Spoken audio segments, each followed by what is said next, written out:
Oke, semangat pagi. Saya Ibu Linda dari Informa IELP Balikpapan. Yaitu saya ingin menjelaskan untuk store leader mandiri part 2 yang saya tahu adalah seperti yang sudah ditampilkan adalah tentang masalah sales achievement.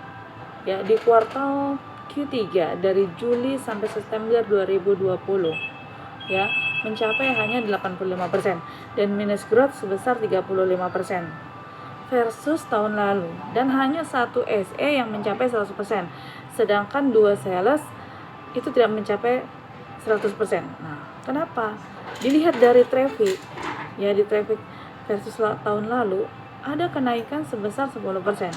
Kenapa terjadi seperti ini? Yang pertama adalah kita akan mengkoreksi, ya, kita akan mengkoreksi dari 10 kesalahan store manager. Di antaranya yaitu satu, biasanya membiasakan kebiasaan buruk terjadi seperti sales departemen tidak achieve. Kenapa bisa sampai tidak achieve?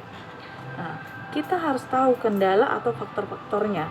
Di antaranya yang pasti adalah satu, kurangnya pengetahuan PKTG, ya. Kedua, kurangnya agresif dalam menghandle customer. Itu pasti terjadi. Yang ketiga, tidak ada acuan dalam diri kita. Hari ini targetnya yang kita harus capai berapa ya? Jadi istilahnya itu hanya ngasal. Nah, itu adalah kurang pedulinya kita kepada bawahan. Nah, selanjutnya yaitu tidak update promo. Nah, kita udah tahu nih, udah diberikan target oleh manajemen, tetapi kita membiarkan begitu saja. Ada customer tidak kita handle dengan benar, tidak menginfokan bahwa hari ini ada promo ini tidak dilakukan. Nah, maka dari itu saya sebagai store manager harusnya saya mempunyai nih strategi. Saya langsung turun ke bawah. Nah, kita cross check untuk masalahnya, apakah supervisornya sudah benar melakukan atau pemberian target kepada timnya. Takutnya supervisornya tidak tahu. Nah, terus apakah semua produk yang ada di departemen, apalagi itu barang produk baru, ya, sudahkah mereka mengetahui untuk masalah produk knowledge-nya, ya, kelebihannya, kekurangannya, apakah semua tim sudah tahu? Nah, pastinya kita harus cek dulu, kita panggil, kita jelaskan untuk produk knowledge barang baru seperti A, B, C, dan D, benefitnya, ya, seperti ini, cara menjelaskan ke customer seperti ini. Kita tes dulu. Kita sudah memberikan arahan, kita tes lagi apakah mereka paham atau tidak. Nah, yang pasti kita harus acuannya adalah saya bisa menjadi seorang customer, tim saya adalah seorang sales eksekutif. Nah, pastinya saya mengacu pada 4 customer, ya. Contoh nih, kita kalau umpamanya memberikan arahan kepada anak-anak, kita harus tahu dulu tipikal customer itu ada 4, jangan pernah dilupakan. Yang satu adalah customer itu adalah dominan. Itu ada study, ada influence, dan ada komplain. Nah, kita harus tahu dulu ini tipikal customer yang mana di antara keempat ini. Jadi kita masuknya dalam menjelaskannya itu enak. Jadi tidak asal-ngasal. Nah, kalau kita udah mengetahuinya, kita tes tim kita, dari 4 tipikal customer itu mereka sudah benar menjelaskan, saya pastikan itu pasti closing untuk pembelian produknya. Nah, jadi kita sebagai store manager jangan hanya bisa memarahi mereka, tetapi kita cek dulu apakah mereka sudah mengetahui atau tidak. Oh, ternyata kurangnya seperti ini, kita udah paham nih. Nah, kita tanya, mereka akan feedback, ternyata mereka belum mengerti untuk masalah hal seperti PKTG untuk produk ini. Kita jelasin seperti ini sampai dia betul-betul mengerti, sampai dia merasa nyaman menjelaskan ke customer sehingga bisa closing transaksi. Nah, promonya diupdate sudah atau belum? Nah, kita cek lagi setiap hari.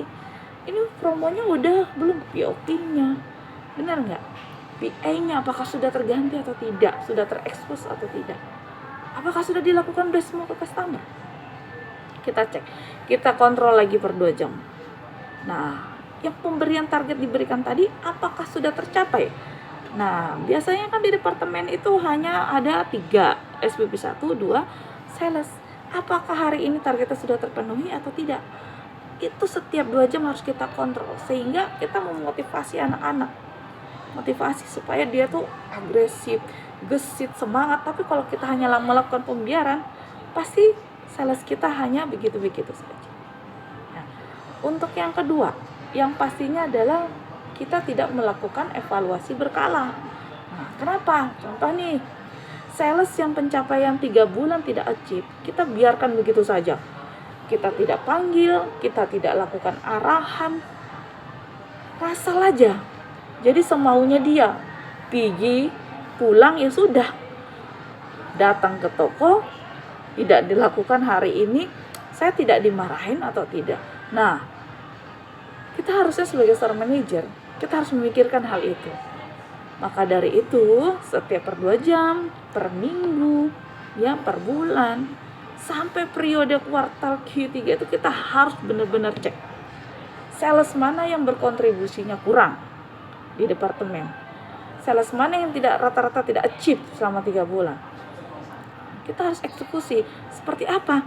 Kita panggil, kita coaching, masalahnya di mana? Tidak bisa berjualan atau tidak. Namanya seorang sales, kita harus punya tanggung jawab. Itu yang nomor 1, berjualan. Nah, kita coach ke anaknya.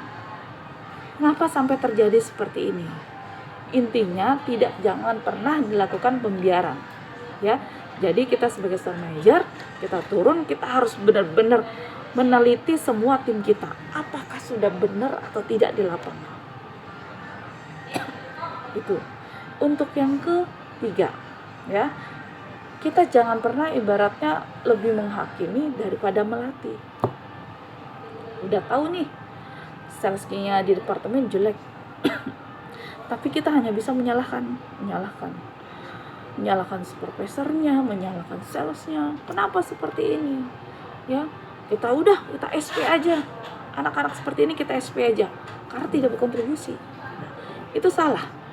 Menurut saya itu salah. Harusnya dalam waktu 3 bulan itu kita harus benar-benar lihat sales mana yang kontribusinya terbaik, sales mana yang kontribusinya turun. Nah, jangan pernah memberikan SP yang tidak jelas, ya. Kasihan. Apakah kita sudah melakukan yang terbaik untuk mereka? Contoh nih. Nah, harusnya kita coaching. Selama periode 3 bulan ini, apakah sudah benar kalian semua mengetahui target-target kalian? Nah, kita harus seperti itu. Nah, jadi kita coach, masalahnya seperti apa? Apakah kamu punya problem? Nah, harusnya kita tanya. Kita sebagai atasan itu harus tanya. Tim-tim kita ini kan tipikalnya beda. Bisa saja mungkin dia punya permasalahan di luar. Kita harus masuk ke dalam tipikal seperti itu. Biar apa? Biar merasa tim kita tuh dekat sama kita. Nah, setelah itu kita arahin. Ya, kita arahin seperti ini. Kalaupun kita umpamai bekerja dengan baik, achieve target, kita akan mendapatkan bonus. Udah luar biasa. Kita merasa bahagia karena kita bekerja untuk orang-orang terdekat, untuk orang yang membahagiakannya. Benar nggak? Kita kan ingin membahagiakan keluarga. Mungkin yang sudah berkeluarga punya anak. Siapa yang tidak mau?